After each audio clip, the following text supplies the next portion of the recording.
तर आज माझ्या लहान मुलीने माझ्यासाठी असा काय पसारा काढून ठेवला आणि काम वाढून ठेवलं की बघूनच माझं डोकं फिरायला लागलं. मला चक्करच यायला लागली ती कामं बघून.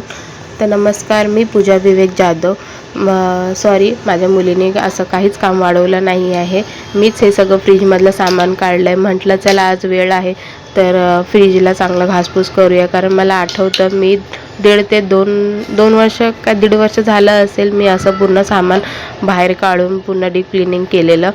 तर म्हटलं चला आता वेळ आहे तर करून घेऊया. कारण 2 मुलींच्या मधनं हे सगळी कामं करायला जमत नाही. घरचं जेवण वगैरे त्याच्यातच दिवस कसा जातो त्या पोरांना बघता बघता शाळा वगैरे करता. तर म्हटलं आज वेळ आहे तर चला करूया.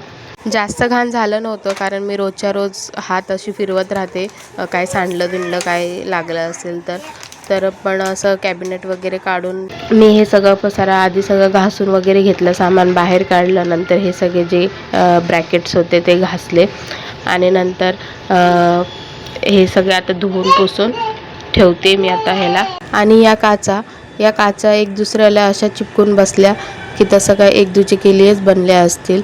तर काढताना पण मी खूप जीव मुठीत घेऊन काढत होती कारण एक पण जर क्रॅक झाला असता तर माझं काय खरं नव्हतं.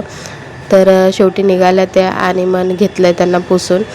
सगळे जेवढे पण होते तेवढं कॅबिनेट सगळे मी पुसून घेतले ते भांडे आणि मग एक एक करून लावून घेतले. ही छोटी छोटी कामं असे दिसण्यात येत नाही पण करायला घेतल्यावर अशा वेळ जातो. हे करता करता मला 1.5 तास गेला. तर हे बघा, ह्याचा हा फायनल लुक आहे. तर तुम्ही अशी डीप क्लिनिंग किती महिन्यामध्ये करता कमेंटमध्ये नक्की सांगा.